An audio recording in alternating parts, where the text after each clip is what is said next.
Salam sejahtera bagi kita semua. Assalamualaikum warahmatullahi wabarakatuh. Perkenalkan, nama saya Ramadhani Eka Saputra dengan NPM 2101102070001. Program Studi Ilmu Komunikasi, Fakultas Ilmu Komunikasi, Universitas Pajajaran. Dalam kesempatan kali ini, saya akan mempresentasikan tentang hasil penelitian saya selama 1 semester, yaitu dengan judul Hilangnya Maskapai Malaysia Airlines MH370 dalam portal berita kompas.com.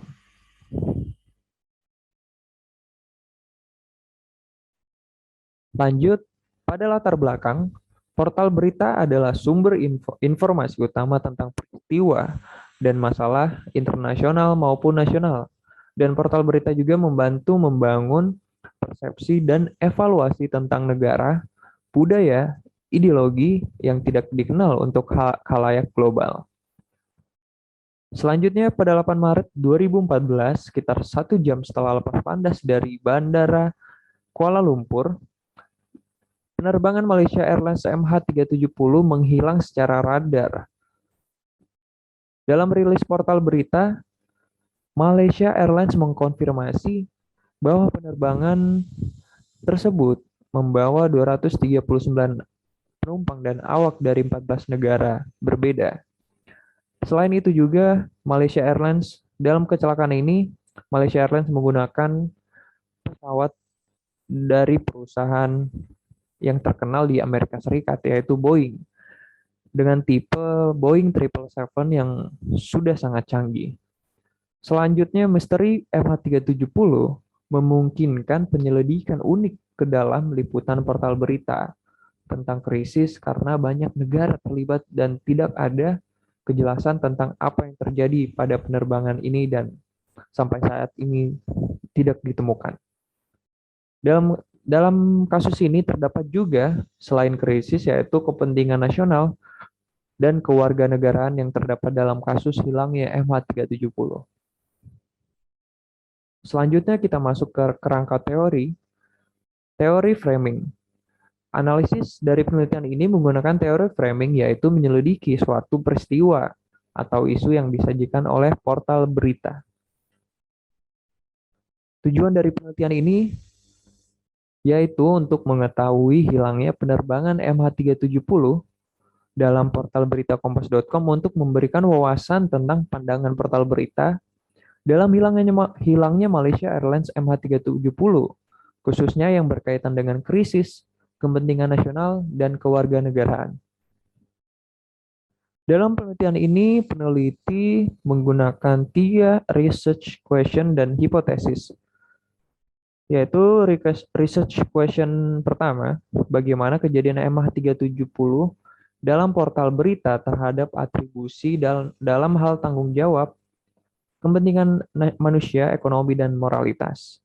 Yang kedua, research question kedua, bagaimana cakupan MH370 dalam portal berita mencerminkan kepentingan sosial dari segi politik, ekonomi, sosial budaya, dan tujuan keamanan dari setiap negara.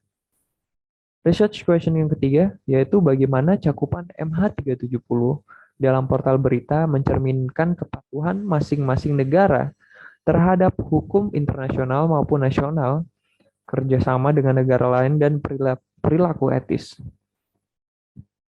Untuk hipotesis pertama, yaitu dampak hilangnya MH370 bagi negara Malaysia sendiri dan internasional dan maskapai yang diberitakan dalam portal berita kompas.com.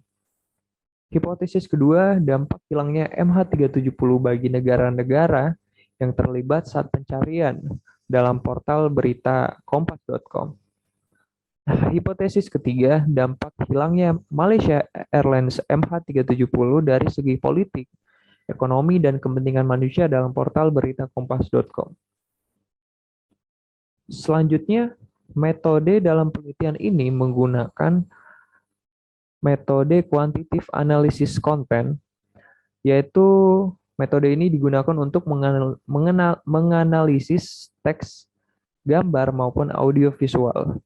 Nah, kenapa peneliti menggunakan metode ini? Karena ada keunggulan dari metode ini, yaitu data bisa didapatkan tanpa harus mendapatkan akses dari komunikator dan didapatkan dari arsip yang sudah tersedia dalam konten. Oke, selanjut untuk populasi dalam penelitian ini yang menjadi populasi adalah portal media Kompas sendiri yang memuat berita hilangnya maskapai Malaysia Airlines MH370 yang hilang dari tanggal 8 Maret 2014 sampai sekarang tidak ditemukan.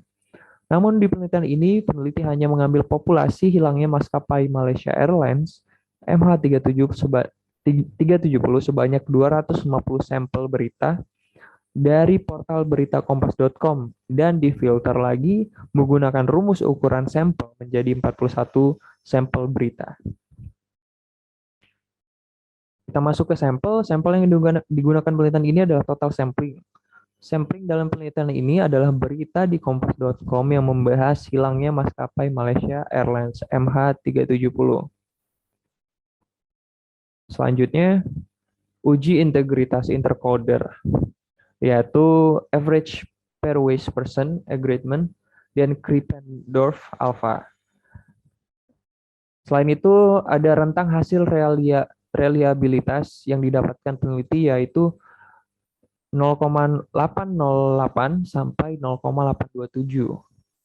Untuk analisis data dari penelitian ini, peneliti menggunakan uji statistik deskriptif dan uji untuk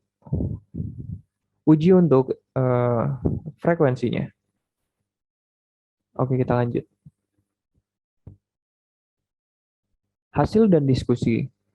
Penggambaran frekuensi bisa terlihat dari sini bahwa di sini krisis mempunyai rata-rata 0,24, sedangkan kepentingan nasional 0,63, dan terakhir ada kewarganegaraan 0,29.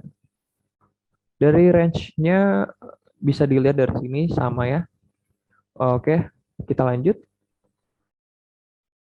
Penyebab krisis, yaitu kita bisa lihat dari sini frekuensinya dari penyebab krisis ini ada 10. Dan total dari persennya ini ada 24,4. Oke, lanjut. Untuk kepentingan nasional, penyebab dari kepentingan nasional ini ada frekuensinya terdapat 26 dan total persennya ada 63,4%. Selanjutnya, penyebab kewarganegaraan. Dari penyebab kewarganegaraan terdapat frekuensi yaitu 12 dan kewarganegaraan yaitu 29,3. Nah, sebenarnya uji deskriptif ini sama dengan hasil frekuensi yang pertama. Namun di sini bisa dilihat tidak ada perbedaan, namun peneliti tetap memasukkan di PPT ini. Lanjut untuk kesimpulannya. Kesimpulannya bahwa dari krisis, dari hasil uji yang sudah diuji peneliti, bahwa penyebab krisis memiliki rata-rata paling sedikit muncul pada portal berita kompas.com. Selanjutnya, kepentingan nasional dari hasil uji bahwa penyebab kepentingan nasional memiliki rata-rata paling banyak muncul dibanding lainnya, dibanding krisis dan kewarganegaraan. Oke, kita masuk ke saran. Dalam penelitian ini, masih banyak kekurangan yang didapatkan, dan peneliti mohon maaf atas kekurangan ini karena di dunia ini tidak ada yang sempurna. Semoga penelitian ini masih bisa dikembangkan mengingat kejadian hilangnya pesawat Malaysia Airlines sampai saat ini belum diketahui keberadaannya dan memakan biaya sangat banyak untuk pencarian ini. Dan semoga para keluarga korban diberi ketabahan dan keikhlasan. Sekian dan terima kasih dari saya. Wassalamualaikum warahmatullahi wabarakatuh.